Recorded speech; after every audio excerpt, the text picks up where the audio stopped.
Flagstaff's atmosphere had shifted. What had seemed like a haven, the horizon of the Arizona desert, the strewn about pinewoods, the sound of monsoon storms resonating across the mountains, now crackled with tension. Peace did not exist. Not in the cul-de-sac where the dispersed residences of the Brown family stood like dilapidated reminders of a vanished kingdom. Not in Cody Brown's voice, which had become increasingly desperate and frenzied with each week that went by. And most definitely not while he and Robyn were silent. It had started as a whisper. A rumor.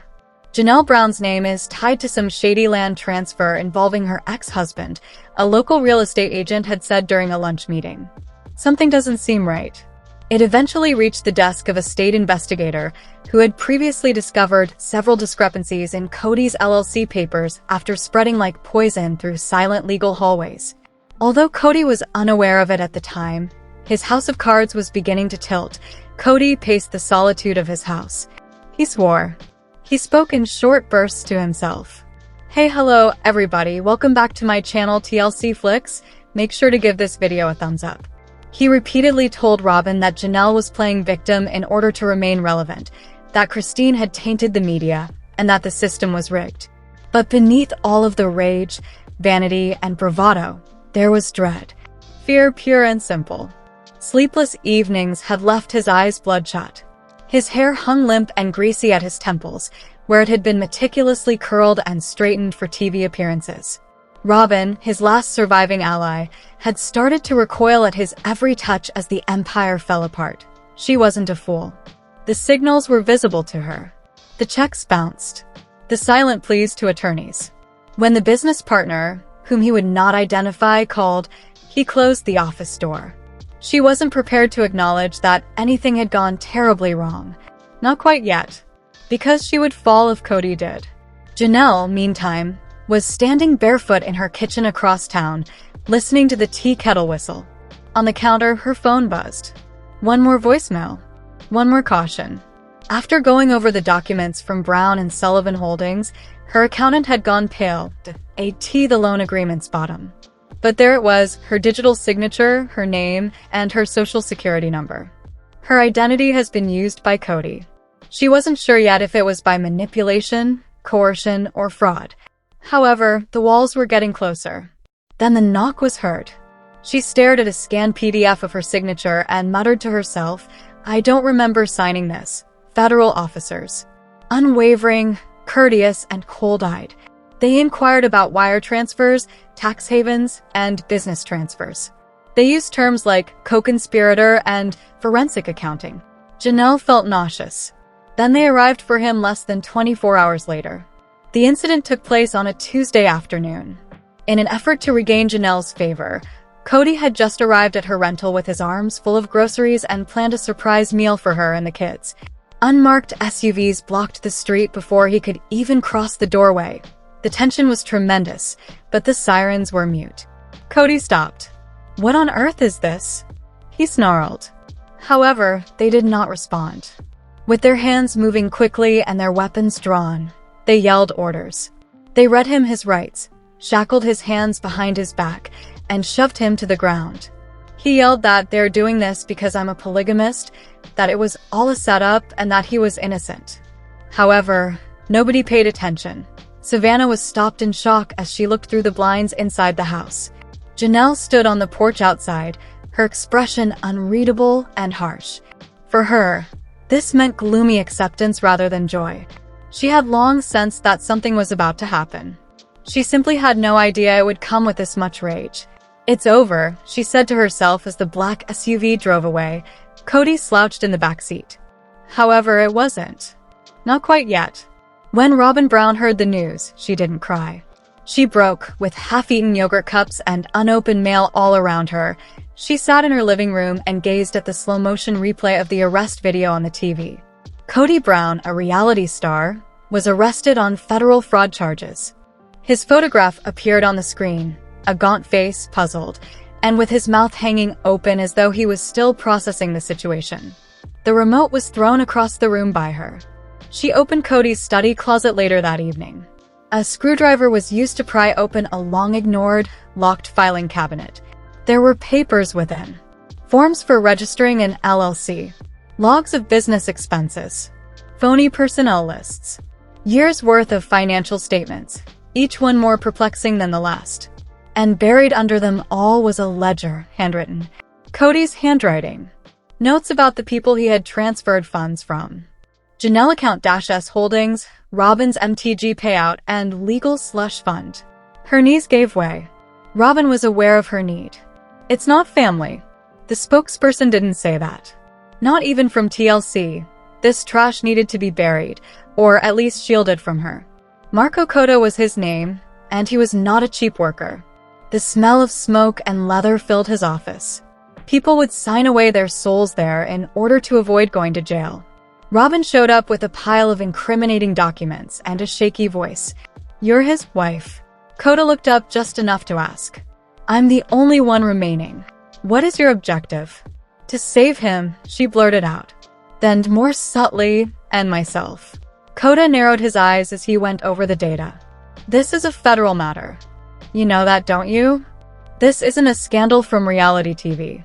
They already have a case if the federal government is engaged. They don't make an arrest until they are certain." Robyn remarked, "He was merely attempting to save us. He sent funds in order to keep the family safe. Our debt was overwhelming us." Christine went out. The program was coming to an end. He believed that we would be protected if he could simply combine everything. Cotto reclined in his seat. He transferred money into a phony business using Janelle's identity. He paid off your mortgage, paid for private school tuition, and paid off personal debt with those cash. Family preservation is not what that is. It is considered embezzlement. Robyn sat quietly. The reality pressed down on her chest like a mountain. Cotto questioned, "Do you want me to help you or help him?" Robyn gave him a look. She also didn't know the answer for the first time. Meanwhile, Janelle had engaged her own legal counsel. She had no intention of being carried away by Cody's breakdown. Never again. Not after years of financial obscurity and spiritual exploitation. Every document she had ever signed, every financial transfer she had questioned but approved, and every moment of uncertainty she had suppressed in the name of the principle of plural marriage were entirely honest. Her kids supported her. Logan in particular. One evening, she told him, "I should have fought harder." Logan gave a headshake. "Mom, you made it through. That was sufficient. It's time to fight now." Janelle gave the prosecutors the proof. Her legal team was cooperative. In return for her testimony, she was promised immunity. Cody was ordered by the feds to turn on another layer of business acquaintances, this time through secret polygamist investing clubs. The storm was just getting started, and Cody sat by himself in his cell. His hands shook. His skin ached. It had been 2 days since he last ate.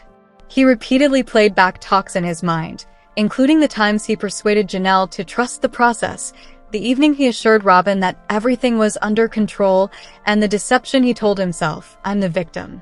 However, his ego was no longer enough to shield him. Beyond those icy metal bars, Robyn Brown had to make the hardest choice of her life, and there's more. Stars of Sister Wives, given that Cody and Robyn Brown seem to have a statue of a bird of paradise in their kitchen, and that Simon Levin's new wave band from the 1980s likened a beautiful lady to that bird in their hit song Rio, it's possible that they are fans of Duran Duran. Cody and Robyn, who are well known for their quirky decor that provokes amusing or just plain cruel remarks, obviously enjoy using art to express themselves. They frequently use themes of wild animals, such as stallions, birds, and more. With this shocking bit of bric-a-brac, Robyn and Cody have truly gone above the norm.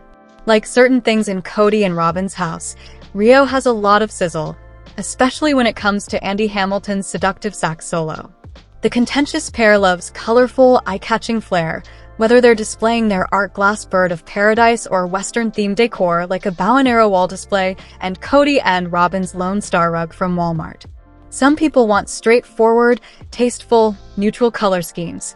But Robyn and Cody aren't afraid to show off expensive artwork with bright colors or inexpensive pieces with quirky accents.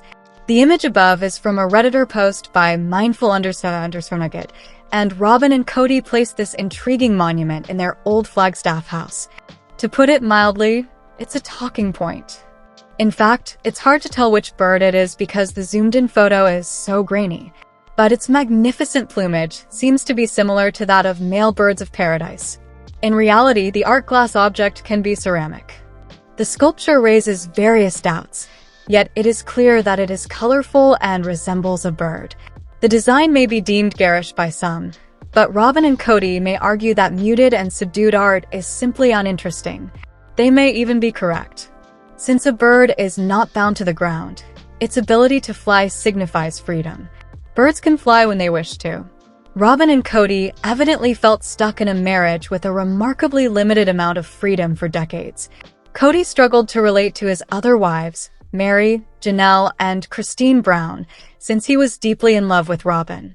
The strain pushed the Brown family to the brink as the years went by. Robyn and Cody may now fulfill their ambition of spending time with their children since Mary, Janelle, and Christine are no longer involved. Play acting is no longer necessary for them. Anyhow, nobody was enjoying the charade. They now have a chance at a regular life, which is as normal as it can be for a prominent couple, despite their arguments. Redditors' walkthroughs of Cody and Robyn's for-sale property are an indication that privacy is elusive, which is how these private photos ended up online. Robyn was promised that Cody will not take another wife. He may lose her if he betrays that pledge. She might take off like a bird, becoming the fourth wife to become weary of his erratic behavior and theatrical displays. The two appear stable at the moment, if not thrilled to be together. It's a devastating loss, and they are mourning the death of Garrison Brown. Naturally, it will alter their feelings toward nearly everything. Hopefully, their love will withstand this dreadful trial. Freedom is symbolized by birds, and Cody previously employed a bird emblem when creating jewelry for Robyn. He selected the phoenix, which some symbologists believe is associated with Christ. Thus, it appears that he views Robyn as angelic. Perhaps he chose the lovely bird sculpture in his kitchen because he thinks she's just as eye-catching as it is. Despite her complaints that he is difficult to live with, he is immensely enamored with her. Cody and Robyn wear matching signet rings with stallion themes, indicating their shared passion of horses. In the video above, you can see Cody's ring. Another animal that represents freedom is the horse. Whether it's speed, like a wild Mustang, or flight, like phoenixes and birds of paradise, the couple appears to have a deep affection for wild birds and animals with unique abilities. This whimsical and fantastical touch is kind of charming. Although others may disapprove of their taste, Cody and Robyn's soft side is a part of their lives. Cody and Robyn must put a lot of themselves out there for the public to see in order to earn money and maintain their fame.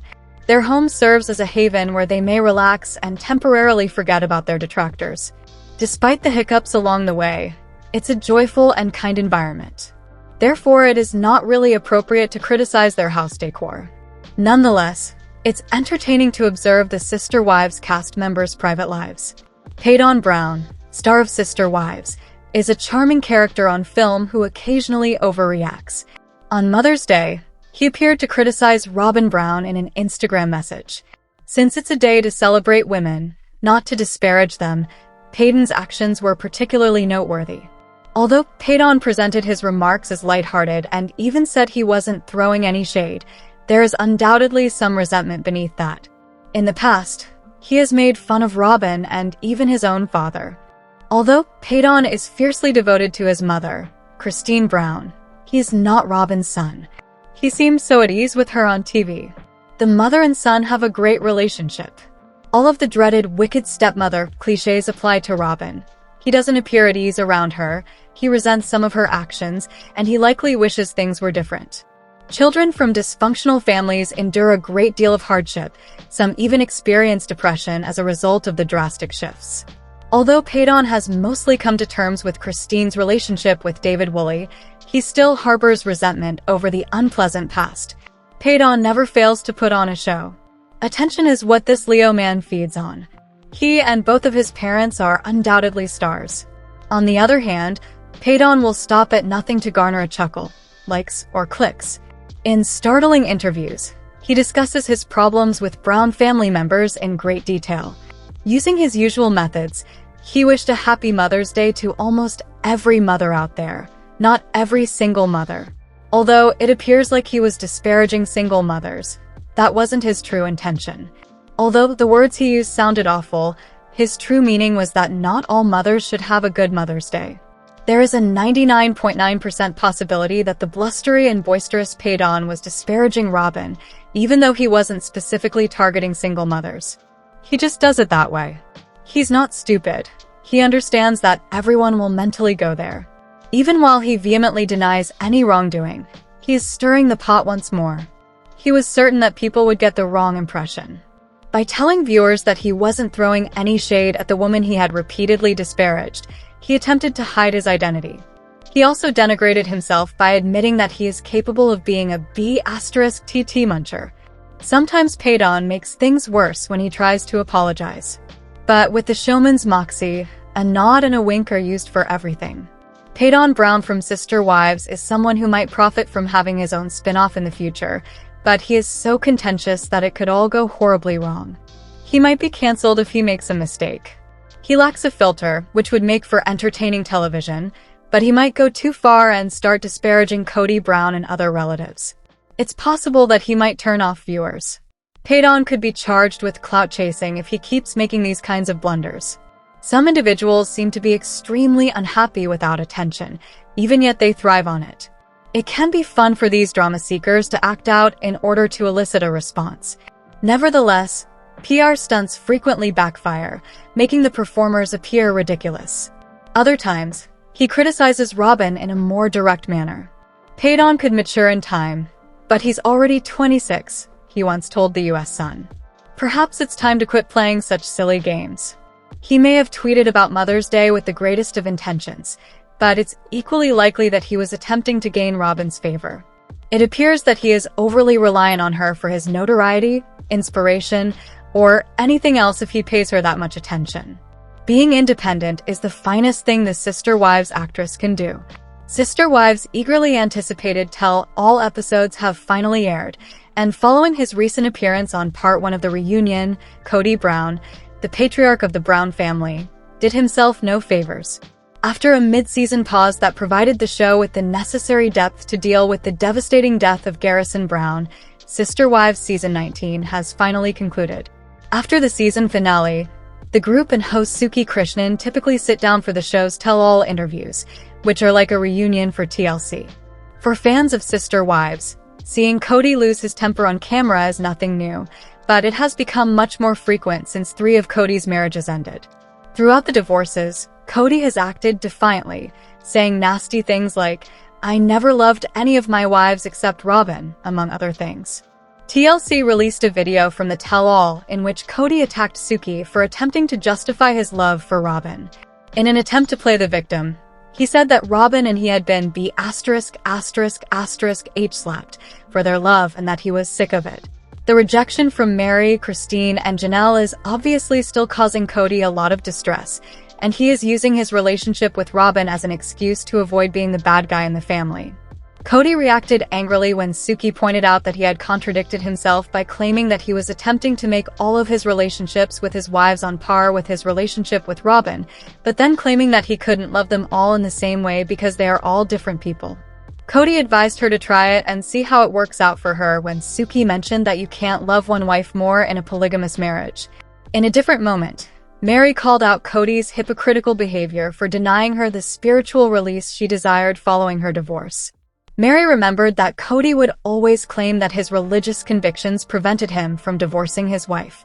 However, when it came to ending their marriage in the eyes of their church, Cody said he no longer adhered to that religion and didn't want to grant Mary the release.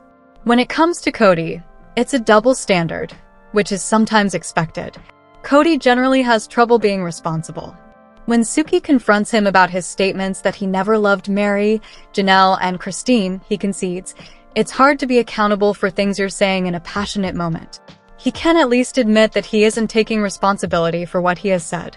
He also acknowledged that he thought he was fostering all of his connections at the time, but now he realizes that he wasn't. Mary and Cody had rather different perspectives on the breakdown of his marriage.